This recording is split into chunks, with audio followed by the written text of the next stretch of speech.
పెళ్ళైనా పండగైనా వేడుక ఏదైనా పట్టు చీరల ప్రత్యేక వేదిక వారాహి సిల్క్స్. అహ్మదాబాద్ ఫ్లైట్ యాక్సిడెంట్లో మరణించినటువంటి వారి బంధువుల పరిస్థితి చాలా దారుణంగా ఉంది. హాస్పిటల్స్ దగ్గర మృతదేహాల కోసం వెయిట్ చేస్తూ వాళ్ళు విలవిలలాడిపోతున్నారు.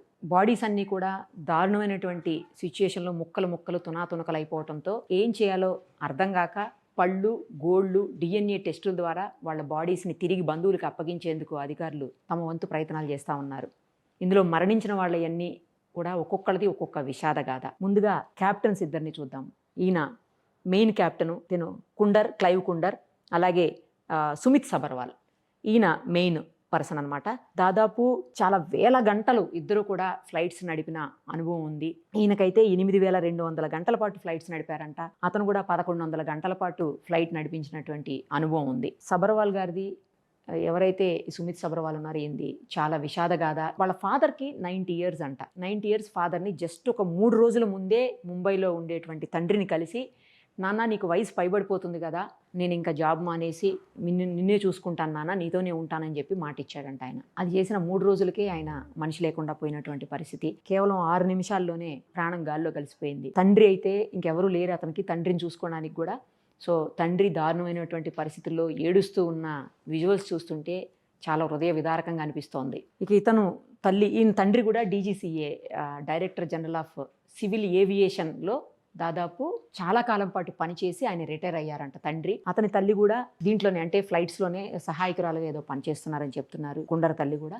అతను కూడా చాలా చిన్న ఏజు, మీరు స్క్రీన్ మీద చూస్తుంటే అర్థమైపోతుంది. కానీ అర్ధాంతరంగా ఇద్దరి జీవితాలు కూడా ముగిసిపోయినటువంటి పరిస్థితి. ఇక బోయింగ్ 787 డ్రీమ్ లైనర్లో ప్రాణాలు కోల్పోయినటువంటి క్రూ సిబ్బంది మొత్తం 12 మంది. ఆ 12 మందిలో 2 పైలట్స్తో పాటు మిగతా వాళ్ళందరూ కూడా క్రూ సిబ్బంది. ఇందులో ప్రాణాలు కోల్పోయినటువంటి వాళ్ళలో ఈమె మైథిలి అంట. మైథిలి ఒకరు. ఈమె చాలా చిన్న ఏజ్లోనే జాబ్ సంపాదించారు. జాబ్ సంపాదించడమే కాదు, తండ్రికి, ఫ్యామిలీకి అందరికీ కూడా ఆమె బ్రెడ్ విన్నర్గా ఉన్నటువంటి పరిస్థితి. ఆమె సంపాదనతోటే ఫ్యామిలీ మొత్తం ఉంటుంది. త్వరలోనే నేను వేరే జాబ్ చూసుకుంటాను, ఈ జాబు ఇంకా మానేస్తాను, లండన్ వెళ్ళిన తర్వాత ఫోన్ చేస్తాను నాన్న అని చెప్పి చివరి కాలు ఆమె ఫ్లైట్ ఎక్కిన తర్వాతనే మాట్లాడిందంట. ఆ తర్వాత ఆమె ప్రాణాలు గాల్లో కలిసిపోయి మనందరికీ తెలుసు. ఈ ప్రమాదంలో మైథిలితో పాటు మరికొంతమంది, అంటే 11 మంది క్రూ సిబ్బంది కూడా మనం ఇక్కడ స్పష్టంగా చూడొచ్చు. వీళ్ళందరూ చనిపోయారు, మనకు తెలిసిందే.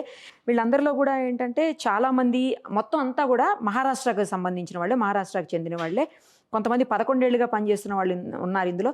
అపర్ణ అనే ఒక ఆమె ఉన్నారు, తర్వాత సమీర్, నెక్స్ట్ రోషిని రాజేంద్ర, తర్వాత సాయినీత చక్రవర్తి, ఇలా ఇంకొక ట్రావెల్ ఇన్ఫ్లుయెన్సర్ కూడా ఇందులో, సాంఘేర్ అని ఇన్స్టాలో కూడా చాలా ఇన్ఫ్లుయెన్స్ చేసే పర్సన్ కూడా ఉన్నారని చెప్తున్నారు. మొత్తం క్రూ సిబ్బంది అంతా కూడా ఇందులో చనిపోయినటువంటి పరిస్థితి. ఇందులో 11 ఏళ్ల నుంచి పనిచేస్తున్న వాళ్ళు ఉన్నారు, 2 సంవత్సరాలుగా పనిచేస్తున్న వాళ్ళు ఉన్నారు, కొంతమంది అయితే 5 ఏళ్ళ నుంచి, 4 ఏళ్ళ నుంచి. ఇలా చూడండి ఎంత హ్యాపీగా వచ్చి వాళ్ళు హాయ్ చెప్పి వెళ్తున్నారు. ఆమె తీసిన సెల్ఫీ వీడియోలు మొత్తం అందరూ కనిపిస్తున్నారు మనకు. బట్ చిన్న చిన్న వాళ్ళే అందరూ కూడా.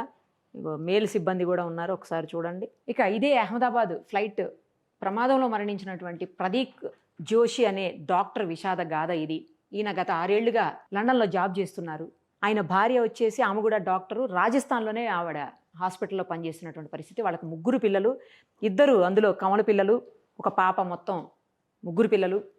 వాళ్ళతోటి కలిసి లండన్లోనే ఉండాలి అని చెప్పి భార్యతో ఉద్యోగం మానిపించేసి, ఆమె కూడా ఇష్టంగా ఉద్యోగం మానేసి భర్తతోటి పిల్లలతోటి కలిసి వెళ్ళి హ్యాపీగా లండన్లో సెటిల్ అవ్వాలని చెప్పేసి అనుకుంటే, ఈ విషాదంలో ఆ ఫ్యామిలీ మొత్తం చనిపోయినటువంటి పరిస్థితి. చూడండి ఆ ఫ్యామిలీ ఎంత చూడముచ్చటగా ఉందో. లాస్ట్న వాళ్ళు తీసుకున్నటువంటి సెల్ఫీ పిక్ ఇది. పిల్లలు పక్కకి సీట్లో ఉన్నారు, వీళ్ళిద్దరూ యువతల పక్క సీట్లో ఉన్నారు. ఈ పిక్ చాలా వైరల్ అవుతోంది ఇప్పుడు. ఆ ఫ్యామిలీ చనిపోయిన తర్వాత రాజస్థాన్కి సంబంధించినటువంటి 10 మంది చనిపోయారు. 10 మందిలో ఒకే ఫ్యామిలీకి సంబంధించిన ఈ 5గురు కూడా చనిపోవటం అత్యంత దారుణమైనటువంటి విషాదంగా చెప్పాలి. ఇక గుజరాత్ రాష్ట్రంలోని వైదియా అనే గ్రామానికి సంబంధించినటువంటి అర్జున్ పటోలియాది మరింత విషాదగాథ. అతని భార్య భారతీ పటోలియా చాలా చిన్న ఏజ్లోనే చనిపోవటం, అనారోగ్య కారణాలతోటి. వాళ్ళకి 2 పిల్లలు, 4 ఏళ్ళు 8 ఏళ్ళు చిన్న పిల్లలు వాళ్ళు కూడా. ఆమె చనిపోయే ముందు చివరి కోరికగా, తను చనిపోయిన తర్వాత తన అస్థికలను, తన భస్మాన్ని తీసుకొచ్చి తన సొంత ఊర్లో ఉన్నటువంటి ఒక చెరువులో కలపమని చెప్పేసి ఆమె చివరి కోరిక అంట. అది కలిపేందుకు అతను లండన్ నుంచి గుజరాత్కు వచ్చాడు. ఆ కార్యక్రమం కూడా ముగించాడు. అస్థికలు ఆమె కోరుకున్నటువంటి ఆ చెరువులోనే, ఆ ఇంటి దగ్గరనే కలిపేశాడు. తిరిగి వెళుతూ ఈ ప్రమాదంలో అతను కూడా చనిపోయాడు. సో ఇద్దరు చిన్నపిల్లలు, ఇద్దరు తల్లిదండ్రులు, ఇద్దరు కేవలం వారం రోజుల గ్యాప్లోనే ఇద్దరు చనిపోయారు. ఆ పిల్లలిద్దరూ కూడా ఇప్పుడు అనాథలైపోయినటువంటి పరిస్థితి. ఇక ఇలాంటి విషాదగాథలు ఎన్నెన్నో ఉన్నాయి. ఇక ఇదే ప్రమాదంలో తన కూతురు, మనవడు, అలాగే ఆ కూతురు అత్తగారు ముగ్గురు చనిపోయారని చెప్పేసి మనీష్ కామ్దార్ అని ఈ వ్యక్తి చెప్తా ఉన్నాడు. ఇతను వచ్చేసి గుజరాత్కి చెందినటువంటి వ్యక్తి. ఇతని కూతురు యశా కామ్దార్ అనే వ్యక్తి అనమాట. ఆమెకి గుజరాత్కి సంబంధించినటువంటి అతనితో పెళ్ళయి తర్వాత లండన్లో వాళ్ళు సెటిల్ అయ్యారట. లండన్లో సెటిల్ అయిన తర్వాత లండన్లోనే ఆమె మామగారు క్యాన్సర్తో చనిపోతే ఆ అంత్యక్రియల కోసం అని చెప్పేసి వాళ్ళు ఇక్కడ వరకు వచ్చి తిరిగి వెళ్తున్నారు మళ్ళీ. ఎందుకంటే సొంత ఊరు కాబట్టి ఇక్కడికి వచ్చి తిరిగి వెళ్తున్నారనమాట. ఆ వెళుతున్న క్రమంలోనే ఆమె అత్తగారు, తర్వాత రుద్ర అనే 15 నెలల బాబు, ఈయన మనవడు అనమాట, ముగ్గురు కూడా చనిపోయారు. ఆయన బాధపడుతూ చెప్తున్నారు, బాబు ఇమ్మిగ్రేషన్ కోసం, అంటే లండన్ కాబట్టి ఇమ్మిగ్రేషన్ కోసం 1000 పౌండ్లు ఎక్స్ట్రా ఛార్జ్ చేసి మరీ టికెట్ ఇచ్చారు. లేకపోతే అది ఇవ్వకుండా ఆపేసినా కనీసం ఇవ్వము ఇమిగ్రేషన్ అని చెప్పేసి కఠినంగా రూల్స్ని ఫాలో అయిపోయినా కూడా అట్లీస్ట్ నాకు నా మనవడన్నా దక్కేవాడు నాకు అని చెప్పేసి ఆయన బాధపడుతూ చెప్తున్నటువంటి సందర్భం. అంటే కూతురు, మనవడు, కూతురు అత్తగారు ముగ్గురు కూడా ఈ ప్రమాదంలో చనిపోయారు. ఇక గుజరాత్కి చెందినటువంటి ఈ అమ్మాయిది మరో విషాద గాథ. వారం క్రితం వాళ్ళ ఫాదర్ చనిపోతే ఆ చివరి కార్యక్రమాలు ఏవైతే లాస్ట్ రిచువల్స్ ఉంటాయో వాటిని చేసేందుకు ఆమె బ్రదరు గుజరాత్కి వచ్చి తిరిగి అహ్మదాబాద్ నుంచి ఫ్లైట్లో లండన్ చేరుకుంటున్నారు. అయితే వచ్చేటప్పుడు తను ప్రామిస్ చేశాడు, ఎందుకంటే బ్రెడ్ విన్నర్, మొత్తం ఫ్యామిలీ అంతటికి తండ్రి లేడు కాబట్టి ఇప్పుడు ఆమె అన్ననే కుటుంబం మొత్తానికి పోషణ చూసుకునేది ఆయనే అనమాట. సో అతను వచ్చేటప్పుడు అదిగో మనం చూడొచ్చు అక్కడ విజువల్స్లో, ఎయిర్పోర్ట్లో నేను మళ్ళీ తిరిగి వస్తాను, నిన్ను అమ్మని అందరినీ బాగా చూసుకుంటాను, ప్రాబ్లం లేదు, నాన్నగారు లేరని నువ్వేమీ బాధపడాల్సిన అవసరం లేదని చెప్పేసి ప్రామిస్ చేసి ఆమెకి అతను ఫ్లైట్ ఎక్కి ఇక్కడికి వచ్చి ఏవైతే కార్యక్రమాలు ఉన్నాయో అవన్నీ చేసి తిరిగి వెళుతున్న సందర్భంలో అతను కూడా ఈ ఫ్లైట్ యాక్సిడెంట్లో చనిపోయాడు. అదే ఆమె చెబుతూ ఏడుస్తూ ఉంది. అదిగో చూడండి వాళ్ళ అన్నా చెల్లెళ్ళ పిక్ని. మనం ఫ్లైట్ దగ్గర, అంటే ఎయిర్పోర్ట్లో కూడా వాళ్ళిద్దరూ లాస్ట్ కలిసి వెళ్ళిపోతున్నాయి కూడా. ఆమెకి హగ్ ఇచ్చి ఏం కాదు అని చెప్పి నేను చూసుకుంటానని చెప్పి వెళ్ళిపోయిన అతను మరి ఇంకా తిరిగి రాని లోకాలకు వెళ్ళిపోయినటువంటి పరిస్థితి. ఇక అహ్మదాబాద్ విమాన ప్రమాదంలో మరణించినటువంటి మాజీ సీఎం విజయ్ రూపానీ గారు, ఈయన విషయంలో విషాదం ఏంటంటే ఈయన వెహికల్ నెంబర్స్ ఒక్కసారి మీరు అబ్జర్వ్ చేయండి, అన్నీ కూడా 1206 నంబర్స్, అన్నీ కార్కి బైక్కి అన్ని నెంబర్స్ 1206. ఇదిగో GJ03HK 1206, GJ03DE 1206, GJ1TS 1206. కోఇన్సిడెంట్ అనుకోవాలో లేకపోతే మరి ఎలాగో తెలియదు, అది యాదృచ్ఛికమో ఏమో తెలియదు, కానీ ఆయన చనిపోయింది కూడా 12/06, 12/06, అంటే 12వ తారీఖు 6వ నెల, 1206. దీన్ని డెస్టినీ అనుకోవాలా లేకపోతే ఇందాకే చెప్పినట్టు నేను యాదృచ్ఛికం అనుకోవాలో తెలియదు. ఆయన మరణించింది కూడా చాలా మంచి వ్యక్తి, చాలా కార్యక్రమాలు చేశారు ఆయన సొసైటీ బాగు కోసం, గుజరాత్ అభివృద్ధి కోసము చాలా మంచి కార్యక్రమాలు చేశారు, మంచి పాలిటీషియన్ అని చెప్తా ఉన్నారు. ఈ విషాదం అనమాట. ఇక గుజరాత్కి చెందిన అంకితాది మరొక విషాద గాథ. ఇక్కడ మనకు విజువల్స్లో కనిపిస్తుంది చూడండి. ఆమెకు గత డిసెంబర్లోనే పెళ్ళయింది. భర్త వచ్చేసి లండన్లో ఒక ప్రొవిజనల్ స్టోర్ నడిపిస్తూ ఉంటారంట. సో అప్పటి నుంచి, అంటే డిసెంబర్లో పెళ్ళైన తర్వాత కేవలం 12 రోజులు మాత్రమే కలిసి ఉన్నారు. ఆ తర్వాత అతను లండన్కి వెళ్ళిపోయాడంట. నెక్స్ట్ ఆమె అప్పటి నుంచి ప్రయత్నం చేయగా వీసా ఇప్పటికి దొరికింది ఆమెకు. దొరికి ఆ రోజు అందరితోటి బాధగా ఇంట్లో అందరితో మాట్లాడి అందరికీ హగ్ చేసుకొని ఏడ్చుకుంటూ ఆమె చివరికి ఎయిర్పోర్ట్కి వెళ్ళింది. ఆమెను దింపి తిరిగి వచ్చిన తర్వాత కరెక్ట్గా 1/2 గంటలోనే వాళ్ళకి ఈ విషాద వార్త చేరుకుంది. దాంతో ఇప్పుడు ఆమె బ్రదర్ DNA తీసుకొని ఈమె బాడీని ఐడెంటిఫై చేస్తున్నారంట.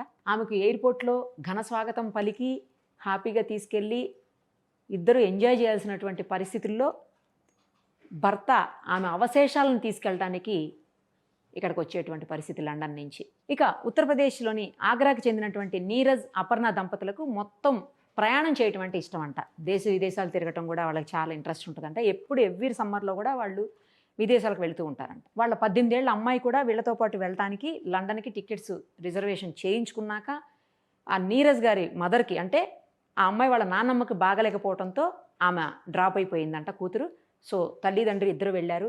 ఈ ప్రమాదంలో ఇద్దరు కూడా చనిపోయారు. ఇక మహారాష్ట్రలోని సోలాపూర్లో ఒక టెక్స్టైల్ మిల్లో పనిచేసేటువంటి ఆశా మహదేవ్ దంపతులు ఇద్దరూ కూడా వాళ్ళ పిల్లలిద్దరూ ఒకళ్ళేమో అహ్మదాబాద్లో, ఇంకొకరేమో లండన్లో ఉంటారంట.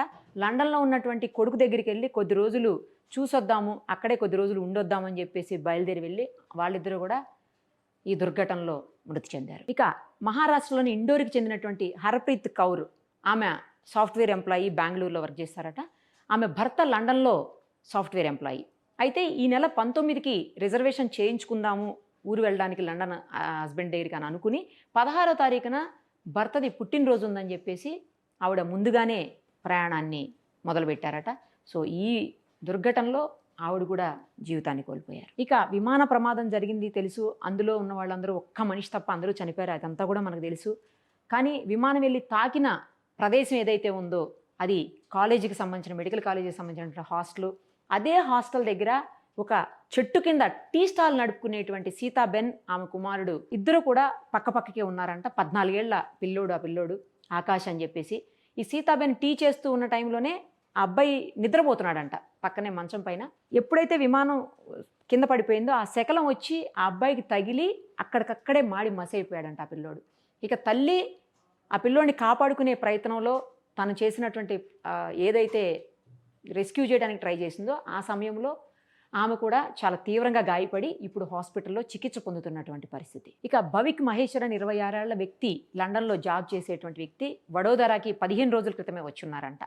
అతను వచ్చిన తర్వాత పేరెంట్స్, బంధువులు అందరూ కలిసి నువ్వు పెళ్లి చేసుకోవాలి, పెళ్లి చేసుకునే తిరిగి మళ్ళీ ఈసారి లండన్ వెళ్ళాలి అని చెప్తే సరే అని చెప్పి చాలా సాదాసీదాగా మొన్న 10వ తారీఖే జూన్ 10నే అతను పెళ్లి చేసుకున్నాడు. తర్వాత ఇమ్మీడియట్గా భార్యను తీసుకొని వెళతాను నేను, మళ్ళీ కొద్ది రోజులయ్యి వచ్చాక చాలా భారీ స్థాయిలో మంచిగా రిసెప్షన్ అది చేసుకుందామని చెప్పేసి నిర్ణయం తీసుకున్నారంట. ఇంతలోపు జస్ట్ ఒక 2 రోజుల్లోనే అతను కూడా దుర్మరణం పాలైనటువంటి పరిస్థితి. ఇక కేరళకి చెందినటువంటి 39 ఏళ్ల నర్సు రంజితాదైతే మరొక విషాదగాథ. ఆమె గత కొన్నేళ్లుగా లండన్లో నర్సుగా జాబ్ చేస్తూ ఉందంట. ఈ మధ్యనే ఆమెకు రీసెంట్గా ఇక్కడ కేరళలో గవర్నమెంట్ జాబ్ వచ్చింది.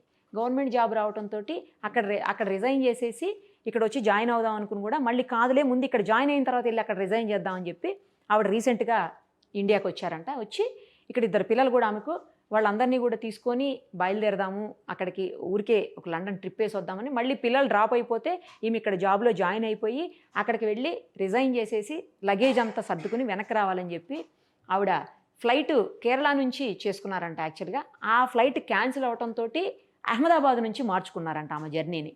సో చూడండి, విధి, డెస్టినీ అనేది ఎవరు ఏమి చేయలేరు, విధి రాతను తప్పించలేమని అంటాం కదా, అలాగా ఆమె వెళ్ళి మృత్యువుని వెతుక్కుంటూ వెళ్ళిందా ఈమె అన్నట్లుగా అదే ఫ్లైట్కి చేసుకోవటం, ఆమె ఈ దుర్ఘటనలో మరణం మనం చూసాం. ఇక అహ్మదాబాద్ ఫ్లైట్ బాధితుల్లో నిరాలి పటేల్ కూడా ఒక ఆమె. ఆమె వచ్చేసి కెనడియన్, యాక్చువల్గా భారత సంతతికి చెందినటువంటి ఆమె. 1.5 ఏళ్ల కూతుర్ని తీసుకొని ఆమె ఇక్కడ ట్రిప్పుకి వచ్చారంట. తిరిగి వెళుతూ ఆవిడ కూడా దుర్మరణం పాలయ్యారు. అసలు చనిపోయినటువంటి 269 మందిది ఒక్కొక్కరిది ఒక్కొక్క స్టోరీ అని చెప్పాలి. అన్నీ విషాదగాథలే. మొత్తం కుటుంబం అంతా కూడా వాళ్ళ బాడీస్ కోసం హాస్పిటల్స్ దగ్గర ఎదురు చూస్తున్నటువంటి పరిస్థితి. డిఎన్ఏలకి వాళ్ళ బ్రదర్స్వి, వాళ్ళ సిస్టర్స్వి, ఎందుకంటే బాడీస్ అన్నీ ముక్కలు పీసులు అయిపోయినటువంటి సిచ్యుయేషన్ ఉంది. తర్వాత అసలు గుర్తుపట్టలేనటువంటి పరిస్థితులు ఉన్నాయి కాబట్టి వాళ్ళ బాడీస్ని గుర్తించి తిరిగి ఇవ్వడానికి కూడా డిఎన్ఏ తీసుకోవటం, వాళ్ళ బ్రదర్దో, సిస్టర్దో, మదర్దో, ఫాదర్దో, పిల్లలదో ఎవరో ఒకళ్ళవి డిఎన్ఏలు, తర్వాత ఈ దంతానికి సంబంధించిన టిష్యూలు, ఇలా గోళ్ళకు సంబంధించిన ఇవన్నీ తీసుకొని టెస్టులు చేస్తూ ఉన్నారు. అవి పూర్తయితే కానీ కనీసం బాడీస్ ఇచ్చేటువంటి పరిస్థితి కూడా లేదు. ఓ పక్కన చనిపోయారన్న విషాదము, ఇంకోవైపు బాడీస్ని ఇప్పటి వరకు ఇవ్వలేదన్న బాధ మొత్తం కలిచివేస్తున్నటువంటి పరిస్థితి. అక్కడైతే హాస్పిటల్స్ దగ్గర అయితే ఘోరమైన సిచ్యుయేషన్ ఉందని అందరూ చెప్తా ఉన్నారు. సుమన్ టీవీలో మీ పర్సనల్ అండ్ బిజినెస్ ప్రమోషన్స్ కోసం కింది నెంబర్కి కాంటాక్ట్ చేయండి.